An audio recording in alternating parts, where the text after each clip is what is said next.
দর্শক, নির্বাচনের জন্য একটি সুনির্দিষ্ট রোডম্যাপ ঘোষণার দাবিতে বিএনপির স্থায়ী কমিটির বৈঠকের নানান ধরনের সিদ্ধান্ত, নানান ধরনের প্রস্তুতি নিয়ে দলের সিনিয়র নেতারা গিয়েছিলেন প্রধান উপদেষ্টার সঙ্গে দেখা করতে। বৈঠকের মাধ্যমে তারা যে দাবি জানালেন রোডম্যাপের, প্রধান উপদেষ্টা তাতে কর্ণপাত করেননি। তিনি সাম্প্রতিক সময়ে যে কথাগুলো বলছেন যে ডিসেম্বর থেকে আগামী বছরের জুনের মধ্যে নির্বাচন হতে পারে বা হবে, সেটি তিনি পুনর্ব্যক্ত করেছেন। অর্থাৎ বিএনপিকে খালি হাতে ফিরতে হয়েছে এবং এটুকু এই মুহূর্তে বলা যায়, সরকারের নানান ধরনের সিমটমে কাজের নির্বাচন অনিশ্চিত। জুনের মধ্যেও যে নির্বাচন হবে সেটিও যে পরে গিয়ে প্রলম্বিত করা হবে না, তা নিয়ে যথেষ্ট ধরনের সন্দেহ রয়েছে। তাহলে নির্বাচন যদি অনিশ্চিত হয়ে থাকে, সেক্ষেত্রে বিএনপি এবং আমাদের সেনাপ্রধান জেনারেল ওয়াকারুজ্জামান সম্পর্কে আমি দুটি প্রশ্ন তুলতে চাই। আমি সে বিষয়ে আসব। প্রথমেই একটা মজার তথ্য দিয়ে এই আলোচনাটা শুরু করি।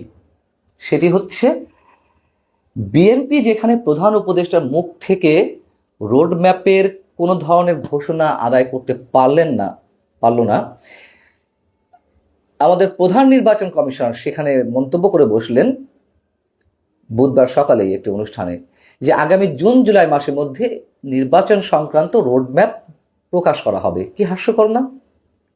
নির্বাচন কমিশন বলছে যে জুন জুলাইয়ের মধ্যে নির্বাচনের রোডম্যাপ ঘোষণা করা হবে, আর প্রধান উপদেষ্টা বলে দিয়েছেন রোডম্যাপ এখন না, এই মুহূর্তে এই প্রসঙ্গে কোনো কথা নয়, ডিসেম্বর থেকে জুনের মধ্যে নির্বাচন। এবং যেখানে সংসদীয় আসন বিন্যাসের বিষয়টি এখনো মীমাংসা হয়নি, নির্বাচন কমিশন আসন পুনর্বিন্যাসের প্রস্তাব করে আইন মন্ত্রণালয়ে একটি চিঠি পাঠিয়েছে। যতদূর শেষ সংবাদ আমাদের কাছে রয়েছে, ওই চিঠি ওভাবেই পড়ে আছে। বোঝা তো যাচ্ছে তাহলে নির্বাচন সম্পর্কে অন্তর্বর্তী সরকার কতটা সিরিয়াস। এবং নাহিদ ইসলাম বলেছেন আরো মজার কথা, যুক্তরাষ্ট্র থেকে যে দুই হাই প্রোফাইল ডোনাল্ড ট্রাম্পের প্রতিনিধি এসেছেন, তারা বিভিন্ন রাজনৈতিক দল সুশীল সমাজের সাথে কথা বলছেন, যদিও তাদের অন্য উদ্দেশ্য রয়েছে, এর আগে আমি আপনাদেরকে জানিয়েছি। তো তার ধারাবাহিকতায় ছাত্রদের যে দল এনসিপি, সেই দলের প্রতিনিধির সঙ্গে বৈঠক করেছেন। বৈঠক শেষে নাহিদ ইসলাম বলেছেন, প্রশাসন অনেক জায়গায় বিএনপির পক্ষে কাজ করছে, এই ধরনের প্রশাসনের অধীনে নির্বাচন করা সম্ভব নয়। বিএনপি কোথাও কোথাও প্রভাব বিস্তার করছে, সত্য কথা, কিন্তু প্রশাসন কেন? শুধুমাত্র পুরো সরকারই তো চলছে নাহিদ ইসলামদের কথায়। এই যে সাবেক সমন্বয়ক যারা রয়েছেন তাদের কথায়, সেখানে নাহিদ ইসলাম যদি বলেন যে প্রশাসন চলছে বিএনপির কথায়, এর চেয়ে হাস্যকর কথা সাম্প্রতিক সময়ে আর হতে পারে না। আসিফ নজরুল আবার যা বলেছেন তার সঙ্গে আবার ছাত্রদের কথা মিল আছে। আসিফ নজরুল আবার নতুন প্যাচ দিয়ে দিয়েছেন। প্রধান উপদেষ্টার সঙ্গে বিএনপির যে বৈঠকটি ছিল, তারপরে সংবাদ সম্মেলনে তিনি বলেছেন, জুলাই আগস্টের আন্দোলনে যারা নিহত হয়েছেন তাদের বিচার করে নির্বাচন। এতদিন সংস্কার, এখন যারা নিহত হয়েছেন তাদের বিচার করে, তারপর আবার আওয়ামী লীগের নিষিদ্ধ করার বিষয় আছে। এক এক সময় এক এক ধরনের কথাবার্তা। ডক্টর আসিফ নজরুল যা বলছেন, আমাদের কাছে জনগণের তো একটা আকাঙ্ক্ষা আছে যেন আমরা বিচার করে যাই। বাংলাদেশে হাজারের বেশি তরুণ জীবন দিয়েছে, আর প্রায় 50-60 হাজার মানুষ শারীরিকভাবে পার্মানেন্টলি ক্ষতিগ্রস্ত হয়েছে, চোখ হারিয়েছে। তাদের বিচারের দাবি, এটা তো গণঅভ্যুত্থানের অন্যতম প্রধান আকাঙ্ক্ষা না। একটাই প্রধান আকাঙ্ক্ষা ছিল গণঅভ্যুত্থানের, সেটি হচ্ছে কর্তৃত্ববাদী স্বৈরাচারী সরকারের শাসন পতন ঘটিয়ে একটা সুষ্ঠু নির্বাচনের মাধ্যমে একটা গণতন্ত্রের সরকার প্রতিষ্ঠা করা। এর বাইরে আর কোনো আকাঙ্ক্ষা ছিল না। যা বলা হয় করে বাজে কথা, এগুলো নতুন নতুন করে গজাচ্ছে। আর বিচার তো অন্য কেউ করতে পারে, করবে না তা তো নয়। সবকিছু এখন করে ফেলতে হবে, সংস্কার, বিচার, আওয়ামী লীগ নিষিদ্ধ, এত এত রায় তো এই জনগণ এই সরকারের পক্ষে দেয়নি। তো যে কথা এনসিপির সঙ্গে মিলে যাচ্ছে সেটি হচ্ছে, মার্কিন প্রতিনিধিদের সঙ্গে বৈঠকের পর নাহিদ ইসলাম আবার একথাও বলেছেন, সংস্কার বিষয়ে আমরা যে প্রস্তাবনা দিয়েছি সেগুলো তো পালন করতেই হবে বা সংস্কার করতে হবে। আমাদের 3টি দাবি, তা হচ্ছে সংস্কার, বিচার এবং গণপরিষদ নির্বাচন।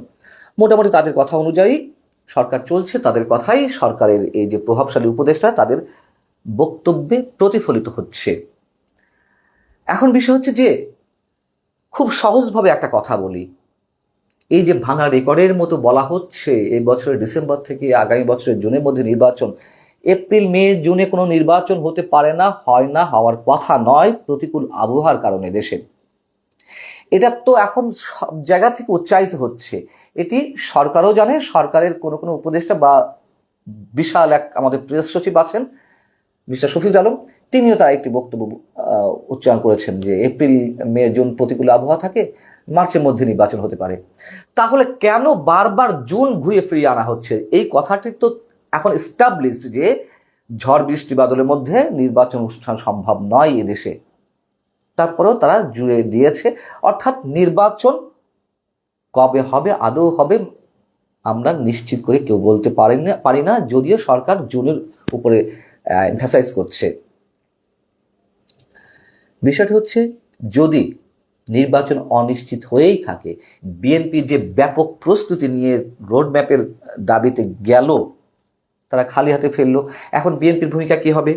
বিএনপি তো সেই যে আওয়ামী লীগের সময় আন্দোলনের ঘোষণা দিত যে ঈদের পরে আন্দোলন, এবারও বলে রেখেছিল যে নির্বাচনের সুনির্দিষ্ট রোডম্যাপ ঘোষণা না হলে ঈদের পরে আন্দোলন, এবারও বলেছে। তাহলে বিএনপি আসলে কি করতে চায়? মানুষ বিএনপির উপরেও বিরক্ত, তাদের আকাঙ্ক্ষা একটা নির্বাচন, নিঃসন্দেহে কেউ কেউ তো নির্বাচন প্রলম্বিত করতে চায়, যারা ক্ষমতায় আসার ন্যূনতম যাদের কোনো সুযোগ নেই, জামাতে ইসলামী, এই ছাত্ররা। তাহলে বিএনপি কেন পারছে না? বিএনপির দুর্বলতা কোথায়? বিএনপি কেন গঠনতান্ত্রিক বা গণতান্ত্রিক উপায়ে, শান্তিপূর্ণ উপায়ে নির্বাচনের বিষয়টি নিশ্চিত করতে পারছে না? এবং এর মধ্য দিয়ে মানুষের অনেক ধরনের প্রশ্ন উঠছে। এত জনপ্রিয়তা থাকার পরও কেন তারা সরকারের উপর চাপ প্রয়োগ করতে পারছে না?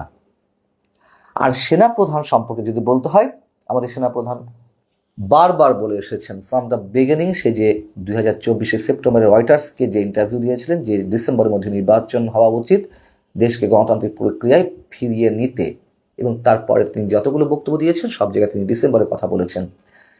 তাহলে প্রশ্ন হচ্ছে, আমাদের সেনাপ্রধান কি হেরে যাচ্ছেন?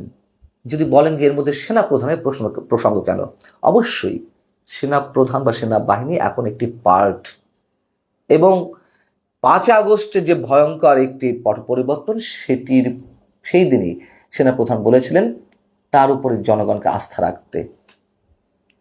তাহলে সেনাপ্রধানের বা সেনাবাহিনীর একটি রোল তো অবশ্যই আছে, এবং দেশকে ভয়ঙ্কর একটা লাইনচ্যুতির অবস্থা থেকে ট্রাকে তুলেছিল সেনাবাহিনী, এটা তো অস্বীকার করা কিছু নেই। এবং এই সেনাপ্রধানের প্রতি অনেকেই অবিশ্বাস পোষণ করেন, নানান ধরনের সন্দেহের কথা ব্যক্ত করেন, কিন্তু আমি এখনো পর্যন্ত কায় মন ও বাক্যে সেনাবাহিনীর উপর আস্থা রাখতে চাই, এবং সেনাপ্রধান যা কিছু করছেন সবই আমি পজিটিভলি দেখতে চাই। কিন্তু তাকে বাইপাস কাট করে সরকার যে নানান ধরনের সিদ্ধান্ত নিচ্ছে, জাতীয় নিরাপত্তা উপদেষ্টা নিয়োগ থেকে শুরু করে, এটাতে তার সমর্থন বা তার সাথে আলোচনা করতে হবে এমন কোনো কথা নেই। তবে সেনাপ্রধান তো একটি পার্ট বা সেনাবাহিনী, এবং জাতীয় নিরাপত্তার সঙ্গে অবশ্যই তাদের বিষয়টি জড়িয়ে রয়েছে, অন্তত এই সময়ে। যাই হোক, তো সেনাপ্রধান কি ভূমিকা নেবেন? এখনো মানুষ অপেক্ষায় আছে জেনারেল ওয়াকারুজ্জামান সঠিক কোনো সিদ্ধান্ত নেবেন। দেশ যদি এভাবে চলতে থাকে, যে অস্থিরতা, সামাজিক, রাজনৈতিক, আইন শৃঙ্খলা, তার মধ্য দিয়ে বিদেশি বিনিয়োগ 1 টাকাও আসবে না, এবং অন্যান্য অস্থিরতা তো রয়েছেই, জঙ্গিবাদের উত্থানের সম্ভাবনা, মৌলবাদীদের আস্ফালন যেভাবে দেখা যাচ্ছে, সব কিছুই ঘটবে। কিন্তু সেই দায়ভারও কিন্তু সেনাপ্রধানের উপর গিয়ে পৌঁছাবে, যেহেতু তিনি আস্থা রাখতে বলেছিলেন। আল্লাহ হাফিজ।